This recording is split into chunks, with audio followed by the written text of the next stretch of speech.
So it's so wonderful to be with you here on the second day. I hope that you really enjoyed. For those of you here who were here, well, not here, elsewhere altogether for our first day, I hope that you enjoyed it as much as I did.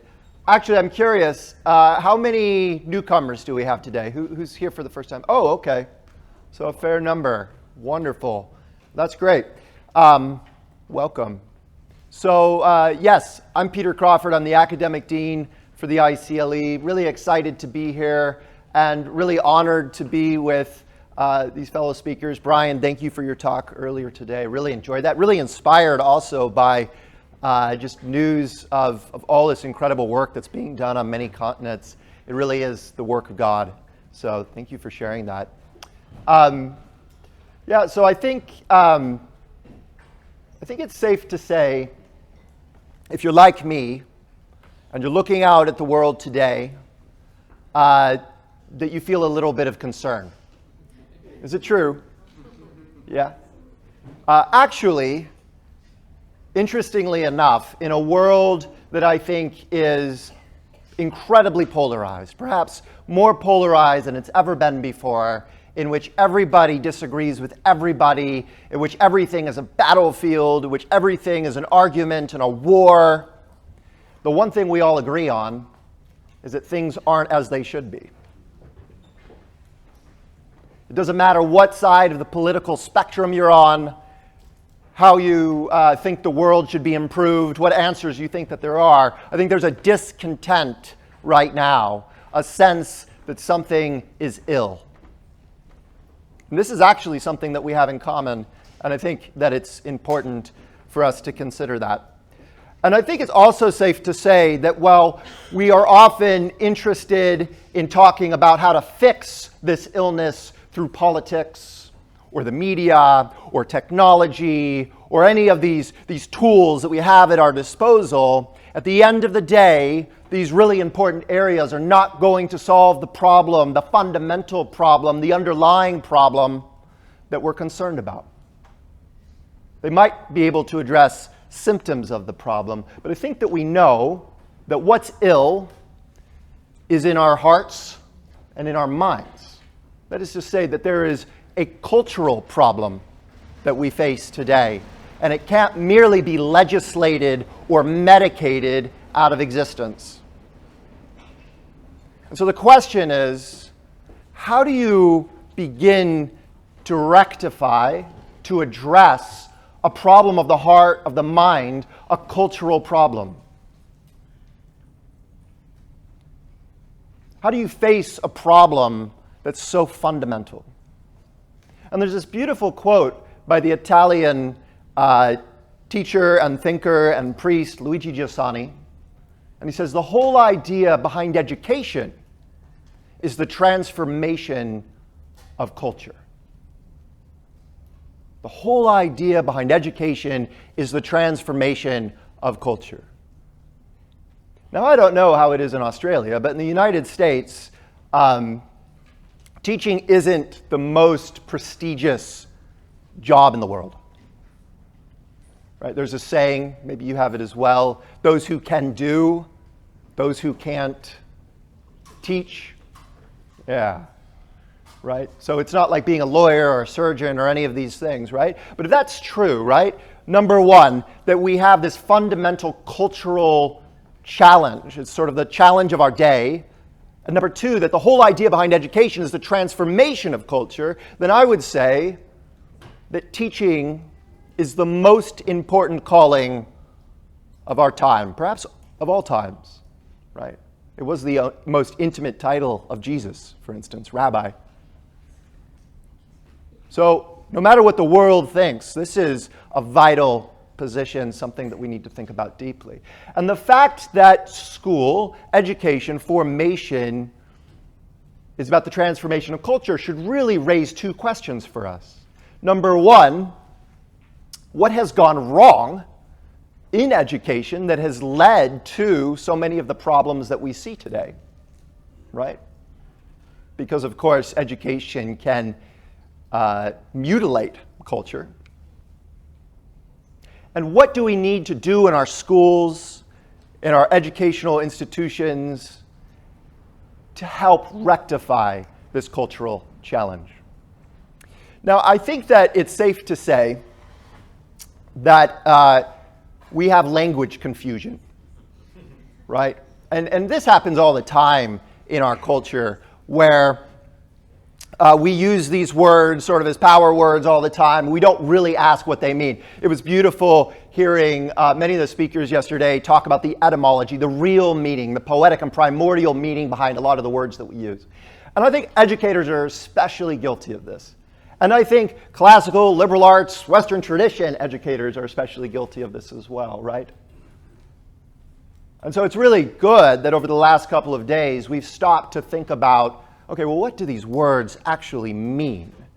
What are we trying to suggest here? This isn't just a product that we're trying to sell or some kind of model that can be, scaled to multiple places, in the world, right? Let's actually talk about what this formation is all about and what it is that we are trying to accomplish. And fundamentally, let's remember what the purpose of education is, right? How many teachers are in the room? Yeah, okay, good. So we're all teachers, most of us. And so you probably spend a lot of time, as we were mentioning yesterday, if you were here yesterday, the conversations we might have in a faculty room where we're talking about scope and sequence and we're talking about standards and we're trying to figure out, right, all of the bureaucracy of education. But how often do we talk about the deeper purpose and meaning behind what we're doing? And that's the beauty and the opportunity of a conference like that, to remember this. So let's remember the tradition for a moment. In the tradition that, let's say stems from the School of Athens, right? Has the opening of that theater in the School of Athens and then arcs through the history of the church and comes down to us now, right? What is the purpose of education? How is education conceived of within this broad and beautiful tradition? And the answer is, right, that education is conceived as a formation, a human formation in wisdom and in virtue for the purpose of happiness, which in the Christian context we understand to be sanctity. Like, that's the end goal. That's the telos of education, right? That's what we're trying to accomplish. But I think it's really important to point out that on this fundamental level, there is a ground change, right? That the purpose of education very intentionally, not accidentally, shifted. Even though many of us may not be aware of this shift, right? We haven't done the detective work, the archaeology to figure out, well, how did things change? In fact, I would argue this change was intentional. There was an intentional move away from this tradition of human formation for the sake of happiness, holiness. And this changes in the Enlightenment. And it might be best captured, right, in looking at Francis Bacon or at his student Thomas Hobbes, right? And the claim here is that the purpose, the goal of education really is about power. It's about power. It's not about happiness. It's not about human flourishing. It's about power. And perhaps there's an assumption that by becoming more powerful, we'll become more happy, right? Although this is highly questionable, and there's no evidence for it, right? But now the goal of learning, the goal of acquiring knowledge is about becoming more powerful, being empowered. And how often do we hear that language, by the way, in our schools, right? Our goal, what are we trying to accomplish with our students? We're trying to empower them, right? I'm even aware of schools that have this statement, knowledge is power, as their motto, right? And we think, oh, that's great. Like, why wouldn't you want to empower? Why wouldn't you want to empower students? It sounds so good. What could possibly be debated about that, right? But there are a couple of problems. There are a couple of problems, at least, with having power be the end and the purpose of education. For one, power can't be an end in itself. Power for what? Right? Power is a relative term. You don't just want to give a child power any more than you just want to give them cash. What's it for? What's the power for? So it doesn't have any moral content or structure. Right? It's meaningless. It's vacuous in itself. And also, quickly, the question is, actually, whose power? Whose power? Who's actually being empowered? And I think this is where it starts becoming frightening, because if all of a sudden we're thinking about school as being a power play, right? And all of a sudden it's a little less about students, and it becomes a little bit more about the state. So following the Napoleonic Wars, the Germans needed to reorganize themselves. They realized they'd taken incredible pride in the fact that they were the great military might, right? And then this very short Frenchman destroyed them, decimated them. It's highly embarrassing. And so one of the things they realized is that in order to reorganize themselves and never feel the shame again of being defeated, they needed to look at schools. It's brilliant. They needed to look at schools. Somehow schools and the formation that schools provided could allow them to create the kind of power, the kind of authority in the governance that they would never be defeated again, that they would be the greatest country in the world, sovereign nation in the world. And so at this time, 1807, Fichte, the philosopher, great philosopher, Fichte, wrote this. He said that the goal of education should aim to destroy free will, so that after pupils are thus schooled, they will be incapable throughout the rest of their lives of thinking or acting otherwise than as their schoolmaster would have wished. When this technique has been perfected, every government that has been in charge of education for more than one generation will be able to control its subjects securely without the need of armies or policemen. Okay? Early 19th century, nothing hidden, very clear about what our goals are. This will be the new form of education, public education, that we will use to create this sort of sovereignty of the nation state. Okay. And we could talk about sort of the arc of where German culture goes from here, couldn't we? Okay. Yeah. But it's not just restricted to the Germans, right? So this model, this template, filled the world, right? Became the new model for forming citizens in countries globally. So, for instance, here, Horace Mann, right, was sort of the founder of public education in the States, loved this model, was known as the Prussian model of education, went and visited in 1843 all these Prussian schools and used it as the template, the blueprint for public education in the country. He founded the first public district schools, and they were all based off of this, the Prussian method.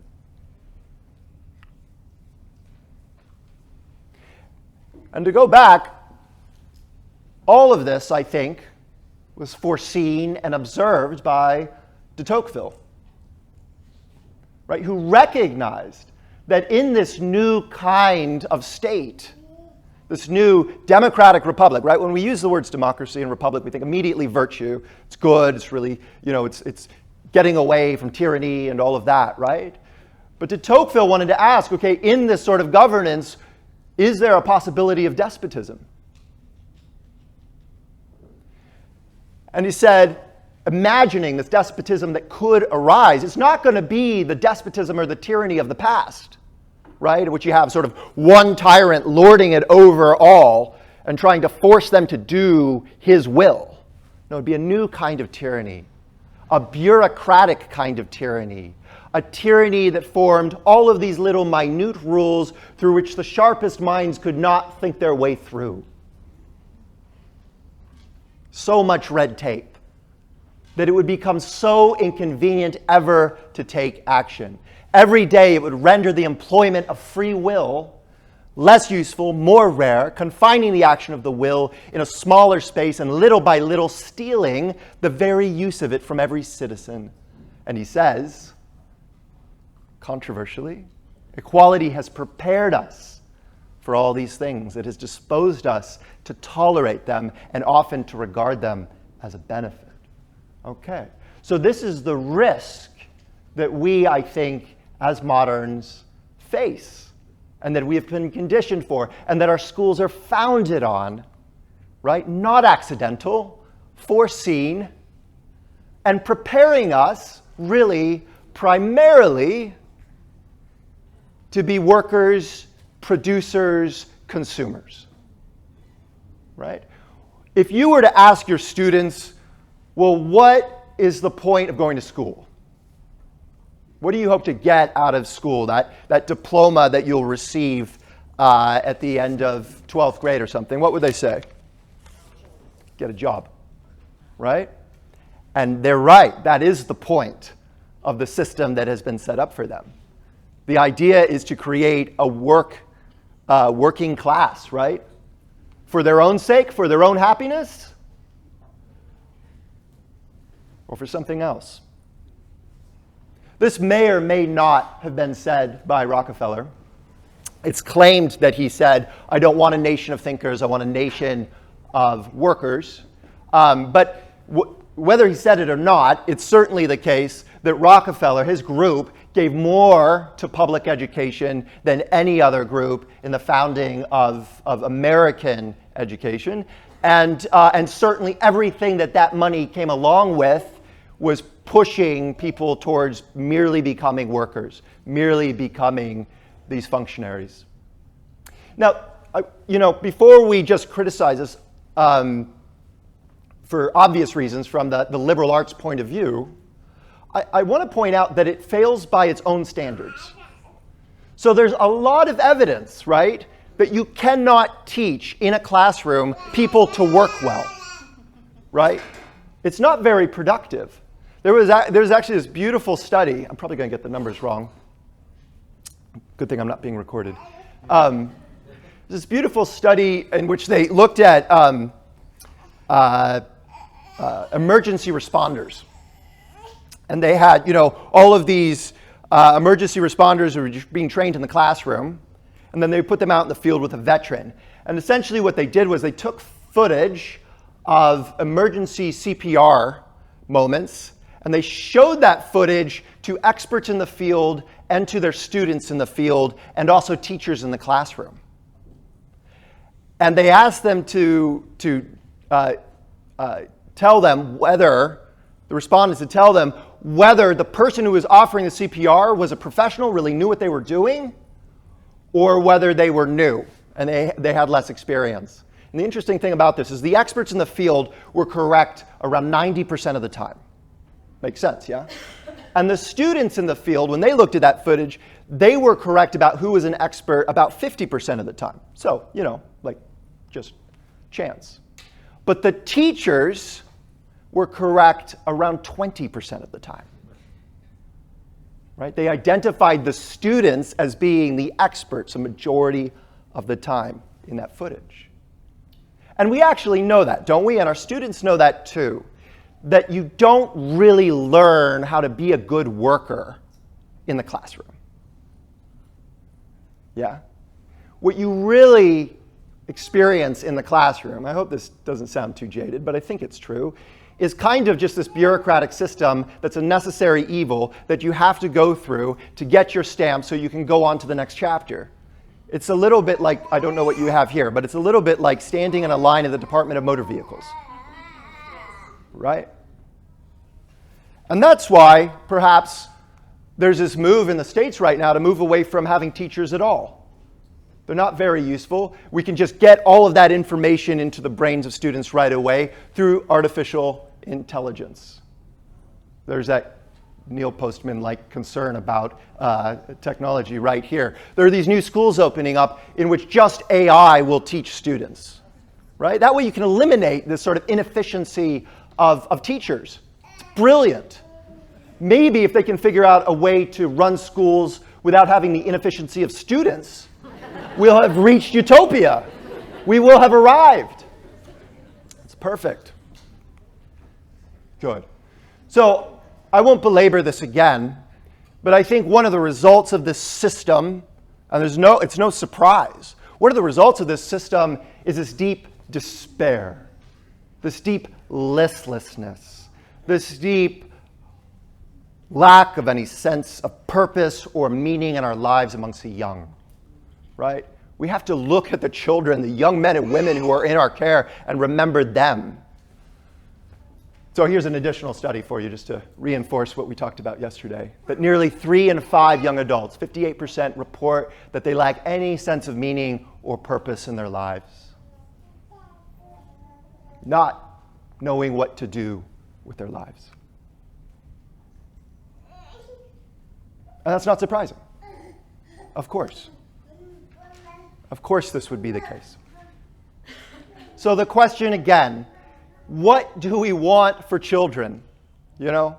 What do we want to give them? How do we want to help them? And I want to, if you have children, how many of you are parents?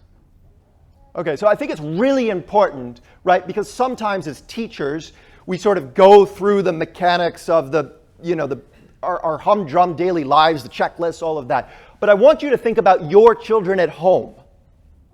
That little boy, that little girl, right? That little kingdom. What do you want for them? And you might say a good job. You might say good college, university, whatever, right? But aren't those all just really code names for happiness? Those are the things that you think will make them happy.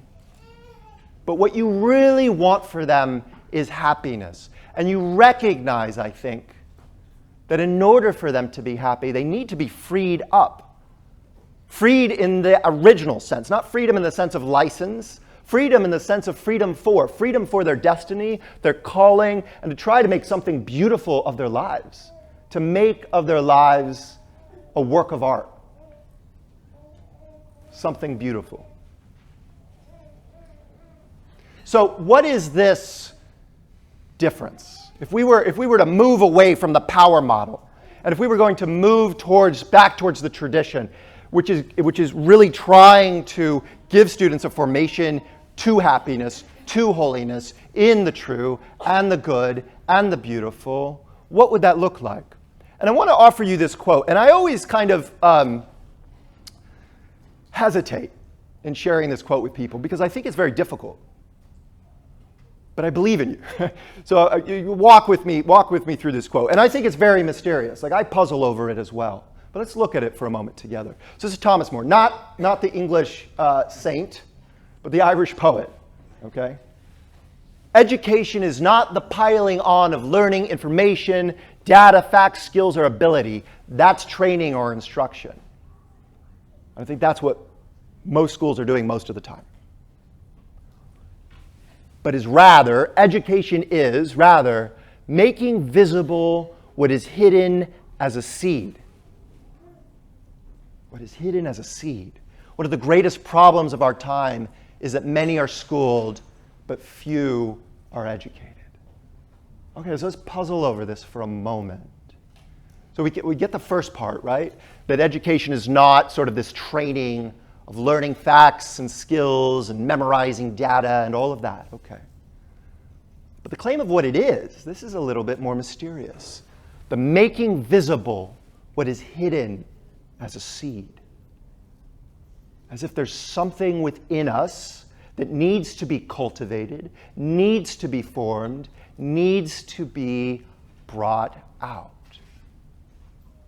This is mysterious and perhaps requires some contemplation.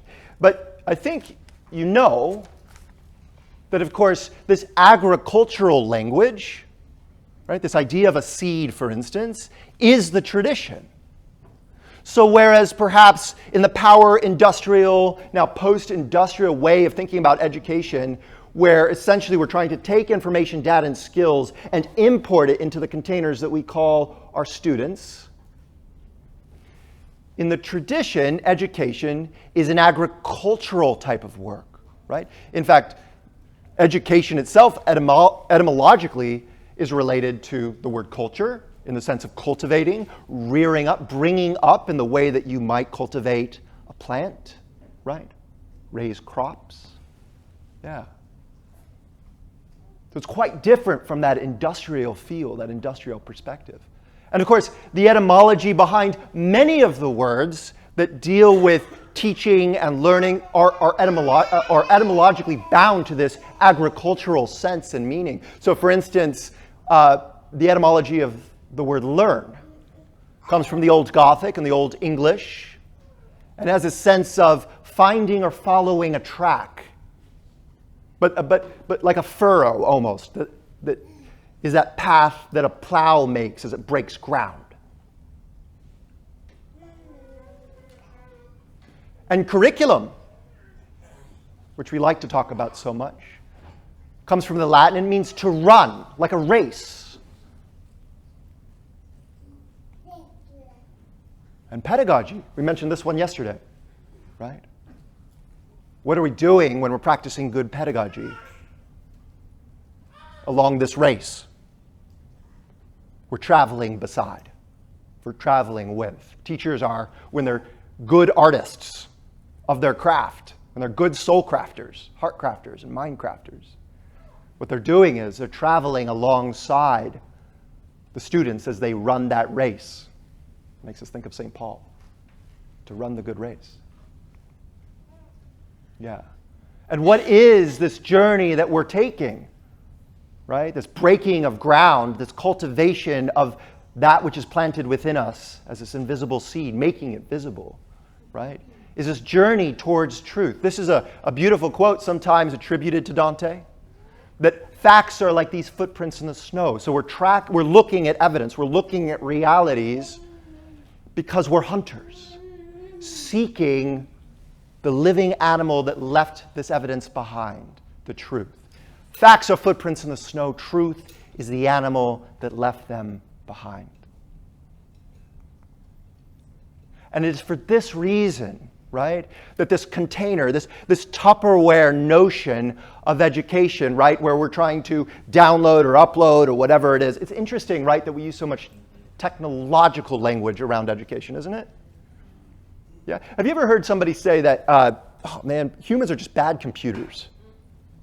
It's probably more like computers are really bad humans, yeah? I hope. Yeah. So this container idea of being filled, that's not it. That's the whole paradigm's wrong. Plutarch tells us the mind is not a container to be filled, but a fire to be kindled, something to be brought to life. Yeah. We've gotten our anthropology wrong. We've forgotten what humans are, what children are. So I want to talk a little bit about how we ignite this fire, kindle this fire. And I want to begin by making a really strong claim that that I can tell you is the truth. And if you haven't seen it, I think you have to take my word for it. But I've seen it in person for many, many years. And it's this: that we as a society, we as adults, we as teachers have fundamentally underestimated the children who are in our care. We have vastly underestimated our children. We have given them filler. We have given them junk. And then because that's a self-fulfilling prophecy, and all we've seen out of them is junk, we think that's all they're capable of. And it's this circle, it's this cycle. But I want to talk a little bit about what's possible with children when we actually give them deeps, when we give them things that truly have the potential to catch them on fire. And I want to begin with math, or I should say maths, should I? Okay, I'll say maths. When in Australia. So if you were to think about the significance and the purpose of maths, sounds weird. Okay. If you were to think about the purpose and the meaning of maths, right? And if you're like me, actually, I can see there were some math teachers back there where they were actually trying to figure out what's on the chalkboard. And a lot of risk, probably. If you're like me, who did not enjoy their mathematical education or formation, right? Math seems kind of dead. It seems just like these dead mechanics, doesn't it? Yeah, for some of us. I see some nodding, some people looking disdainful. Okay. It's good. It's good. Controversy. We love it. But maths should be about seeing the order and the depth and the symphonic reality of the cosmos, shouldn't it? I mean, if we go back, by the way, if you're a math teacher, and I don't know, some of you might have gone to my history talk yesterday, right? If you're a math teacher, you're a history teacher. The story of mathematics should be taught in every mathematics class. And the story of mathematics is crazy. It's insane. If you have a student who doesn't love math, and you teach them the story of math, I promise you, they're so much more likely to love it, to be interested in it. And this crazy journey that mathematicians have made over the century, over the millennia. But here's the deal. If you go to a mathematics professor at the university level, and you were to ask them about the math education that their students, their incoming students have received in high school before they went to university, they would tell you, students coming into the mathematics department never receive mathematics. No mathematics. And that's weird, right? I was asking people this the other day. If you change your poetry canon, how many phone calls do you get? Nobody cares. You change your math curriculum, how many phone calls do you get? Everybody calls you, and their grandmother too, right? Absolutely. So we really care about math and science. Yeah, these are the real subjects, the hard sciences, the ones we really care about. Probably has something to do with money. Yeah. And yet you have these professors, they'll say kids never learn mathematics. They never got mathematics. They'll say what they received was computation. They became computationally fluent. Right? So what does that mean? It means that they memorized how to manipulate symbols. But they don't know what the symbols represent. They don't have a mathematical understanding of the language of mathematics. See, mathematics is a language.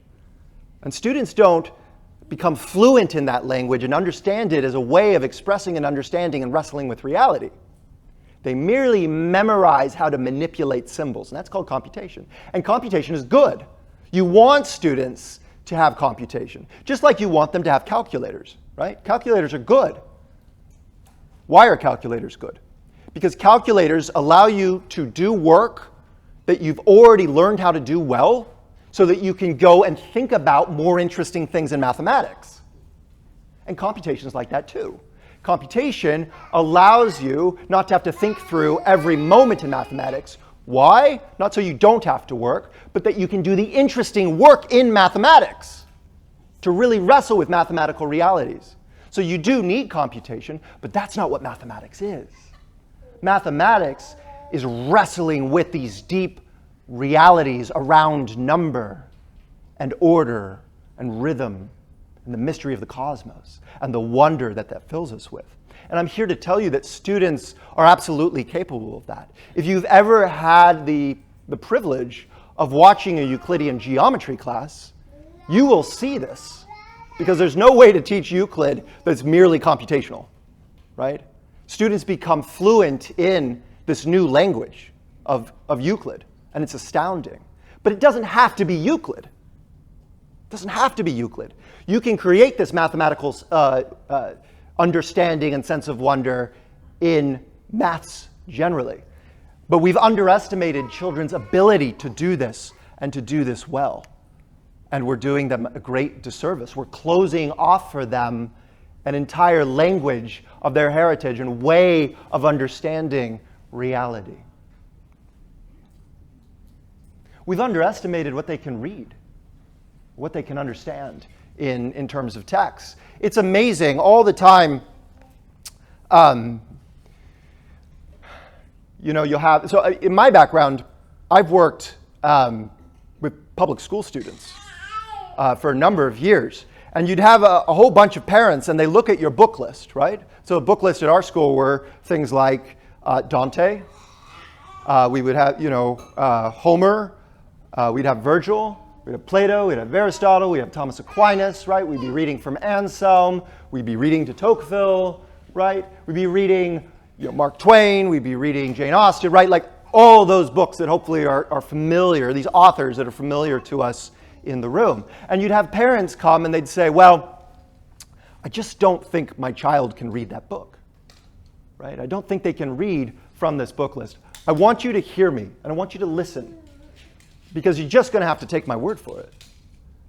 We have underestimated what children can read. And I'm not talking about the really smart ones. I'm talking about children. Actually, I'm talking about children who have IEPs and 504s, right, that have some disabilities. I'm talking about children that are coming from academically impoverished backgrounds. I'm talking about children who are homeless. We have underestimated what they can read, right? Now, of course, you can't just take a child who has really low reading comprehension and throw Dante at them. Yeah? But it is astounding. It verges on what seems to be miraculous in my experience, that a child who has not received a deep formation is able to very quickly begin to engage great authors and books and texts, like far more quickly than you think. And it's a testament to the depth and the nobility of the human spirit. It's astounding to witness.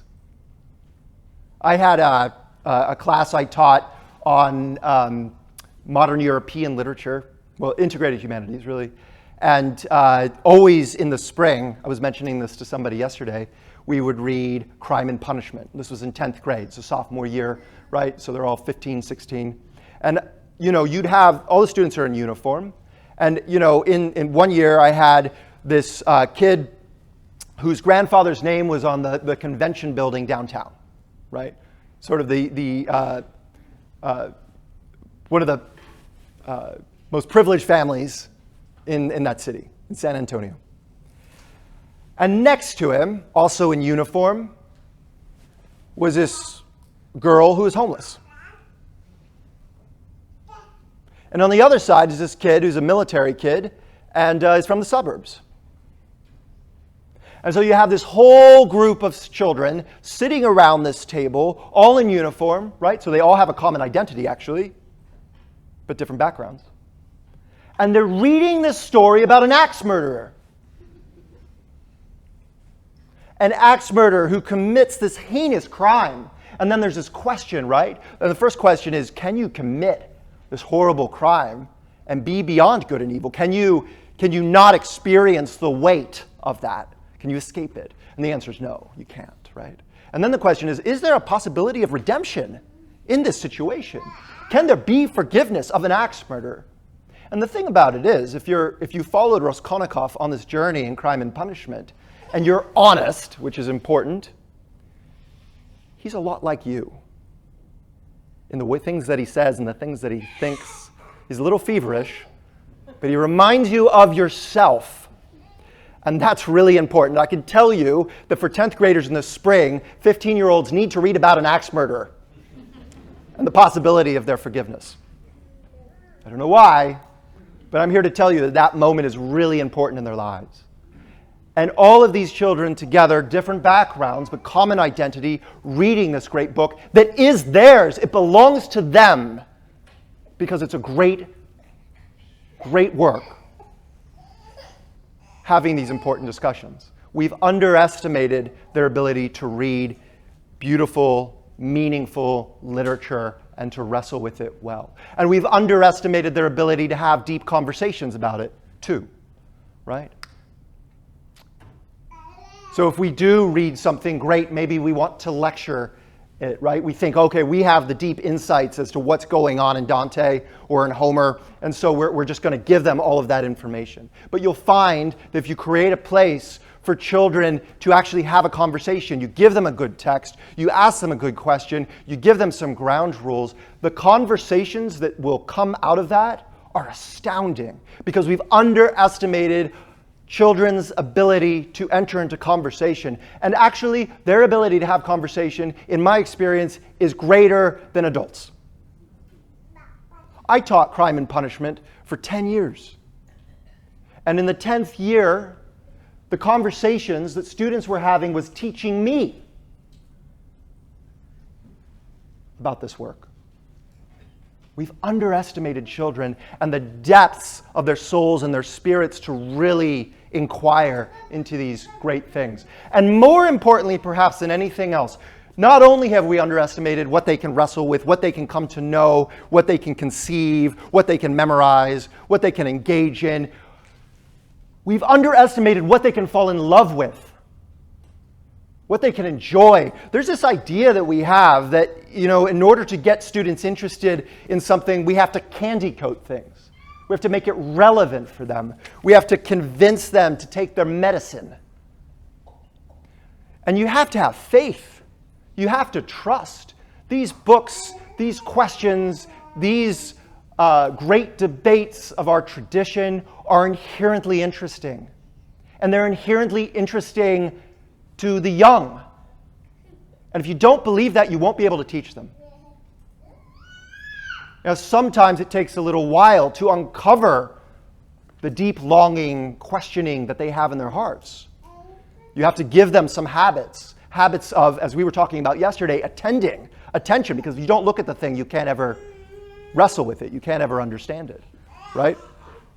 But if you do that, you create that context, that forum in which they're really able to see something deeply and to wrestle with it, they will love good, beautiful, and noble things. And you have to know that. You have to have faith in it. And it will change their lives. They'll carry these things with them throughout their lives. So I want to talk a little bit about this language of wrestling. I've used this word a couple of times. And I think that there's another way in which we've underestimated children, and sort of a key step. And it's a key step that makes us pretty nervous, especially if we're people of faith, actually. So there's this beautiful analogy by this thinker, again, who I quoted at the beginning of this talk, Luigi Giussani. And he says, children carry with them this backpack. And they go through their lives, and different people in their lives put things in that backpack. Their mother put something in the backpack. And their father put something in the backpack. And their pastor put something in the backpack. And their teacher put something in the backpack. And their friends put something in the backpack. And they're carrying this backpack along with them, and that's good. But at a certain point, if they're ever to come into their own, and this is the scary part, they have to take the backpack off. And they have to open it up, and they have to look at what's inside. And then they have to make a decision. And the decision is, what will they carry with them throughout their lives? And what will they leave behind? And whether you like it or not, that is true. Children must, adolescents and teenagers, let's say, must, at a certain point, look for themselves at what they have been given and freely choose it. Or it's all for nothing. And we have underestimated and not trusted children's ability to freely choose the beautiful and the good. And that we must give them, or they will lose themselves as they go off into university and into adult life, as we see so frequently. And this needs to happen in school. This needs to happen in discussion. So I want to close just with this image and remind you of the scripture passage of Jacob wrestling with God. Because I think it's a beautiful image for us as educators. You know, what is this story? It's a strange story, isn't it? Scripture is strange. It's very strange, mysterious. If you don't see that, you need to crack it open again. Very beautiful and very strange.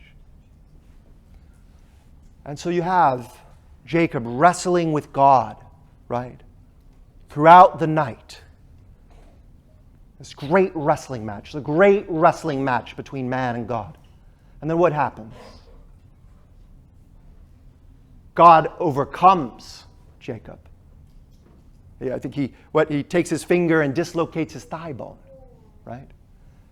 And then enters into covenantal relationship with him and names him, gives him identity. I think this is a beautiful image of what we're trying to accomplish in our classrooms.